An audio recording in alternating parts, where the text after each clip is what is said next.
C'est donc sous ces tentes plantées ici, à Karen, un des quartiers VIP de Nairobi, capitale de la République du Kenya, que se sont donc réunis, que se tient, ce que je veux dire, ces premiers conclaves ou ces grands conclaves de l'opposition politique en République démocratique du Congo. Les opposants venus de partout à travers le monde, que ce soit en Europe, les États-Unis, le Canada, etc., ou même certains qui sont réfugiés ici dans des pays africains, ont donc répondu présent à cet appel de l'opposition politique en République démocratique du Congo.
Tous, ils sont unanimes et conviennent qu'il faut absolument mettre en place une dynamique collective d'unité pour aller à la lutte de cette dictature et de cette tyrannie qui s'est installée à la tête de la République démocratique du Congo, incarnée par M. Félix Antoine Tshisekedi Tshilombo. Pour ces assises de 2 jours, plusieurs thèmes seront donc abordés.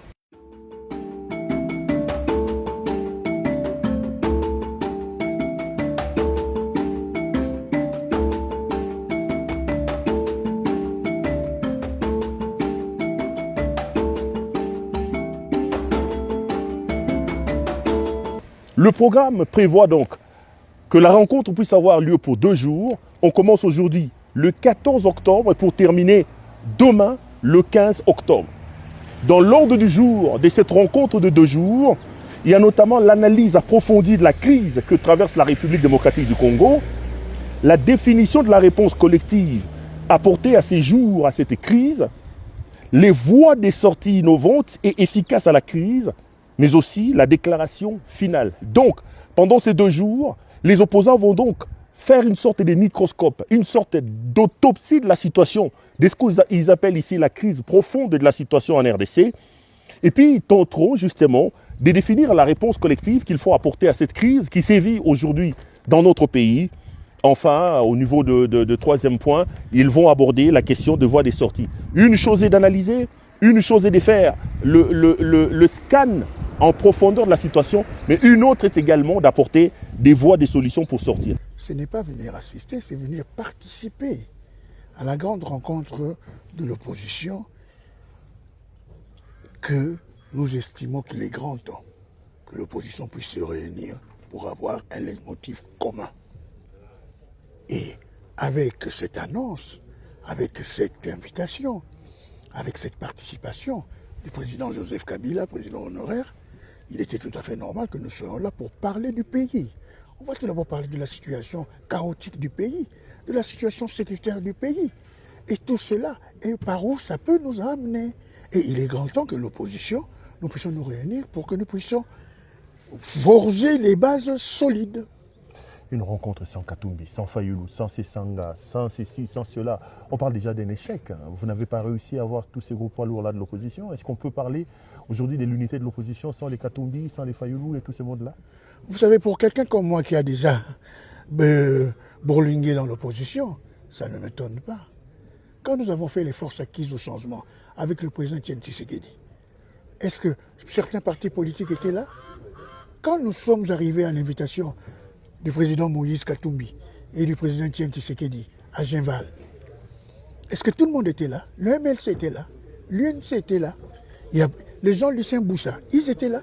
Il y avait beaucoup de gens qui n'ont pas boycotté, mais qui n'ont pas voulu venir. Mais en ce qui concerne d'autres, peut-être qu'ils avaient déjà leur agenda calé. Mais pour certains aussi, ils ont des problèmes de passeport. Tel que Jean-Marc Kabound, on n'a pas renouvelé son passeport. Il y a d'autres qui devaient venir, mais malheureusement, ils ont des problèmes de passeport. Donc à partir de ce moment, non, l'essentiel est que la porte est ouverte. C'est qui parle de l'échec, c'est qui parle des morts-nés à cause de ces absences. Par rapport à quoi? Par rapport à ces absences-là, ils ont tort. Non. L'opposition a toujours été multiforme. Je l'ai déjà dit. Quand le président Fayulu est allé voir M. Chilombo, il était avec la Moka, non? En vol de Yeli Sessang était là. Piste de Seth Kikouni était à Kin. Ensemble de Moïse Katumbi était à Kin. Est-ce qu'il les a associés? Il est parti seul. Donc à partir de cet instant-là, nous, ce n'est pas quelque chose de figé où la porte est fermée hermétiquement. La porte doit rester ouverte à toute personne. Comme me le disait à l'époque Etienne Tshisekedi à Moulumba, Vouemba, quand quelqu'un vient, il faut le laisser entrer. La porte est ouverte. Il n'y a pas un échec, mais quel demi-échec. Avec toutes les personnalités politiques que nous sommes ici, soyons sérieux. Après, vous allez condamner le Rwanda et les M23. Quand Jean-Claude Vouemba avait demandé qu'on puisse ériger un mur de 10 mètres et de faire des lacs de 7 mètres avec des caïmans, des crocodiles et tout, est-ce que quelqu'un me l'avait demandé? Vous n'êtes pas à la solde du Rwanda, parce que c'est comme ça qu'on vous présente aujourd'hui. Hein. Quand Jean-Claude Vouemba condamnait à Béni, à Bukemo, à l'époque, quelqu'un l'avait demandé? Quand Jean-Claude Vouemba sortait un tweet il n'y a pas longtemps, il ne faudrait pas, comme disait le général de Gaulle, que quelqu'un puisse vous dire ou, criez-en. Mais bon, parlons de M. Chilombo. Il a dit qu'il ne négocierait avec personne, à moins qu'on vienne le dégommer ou le tuer. Ce sont ses propos de Bruxelles, il y a à peine 5 jours. Mais aujourd'hui, ils sont à Doha avec qui? Aujourd'hui, ils sont à Doha avec l'M23, non? Il ne faudrait pas commencer à venir mentir le peuple congolais ainsi. Nous tous, nous voulons la paix. Père, je vous ai toujours dit, je suis le dernier fils politique que le maréchal Mobutu formé. Je suis quelqu'un qui n'acceptera jamais la balkanisation du pays. Ça, il faudrait que les gens le sachent. Là où nous sommes, je ne vois personne qui souhaite la balkanisation du pays. Surtout pas moi, Jean-Claude Vouemba. La déclaration se terminera à coup sûr demain par une déclaration finale.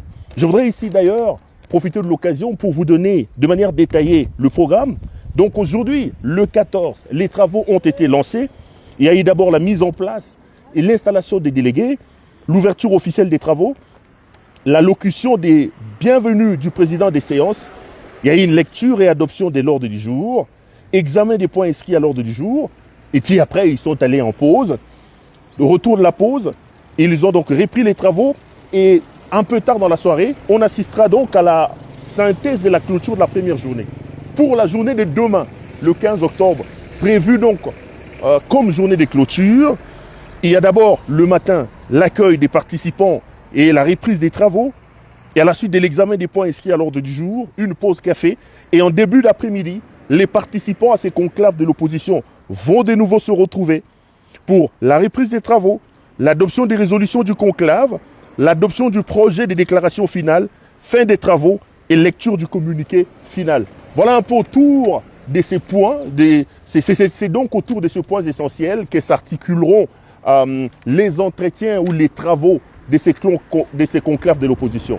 Nous, CPL Télévision, nous sommes donc ici en direct à Nairobi, au Kenya, pour vous faire vivre, nous sommes au cœur de l'actualité politique à notre pays, on vous fera donc vivre pas à pas cette rencontre de l'opposition. Tous sont d'accord, il y a une sorte d'unanimité qui se dégage ici, c'est la dangerosité, la toxicité de M. Tshisekedi. Ils conviennent tous qu'il faut absolument mettre en place des mécanismes pour sauver la République démocratique du Congo et le débarrasser de la tyrannie et de la dictature qui le dirige à l'heure actuelle.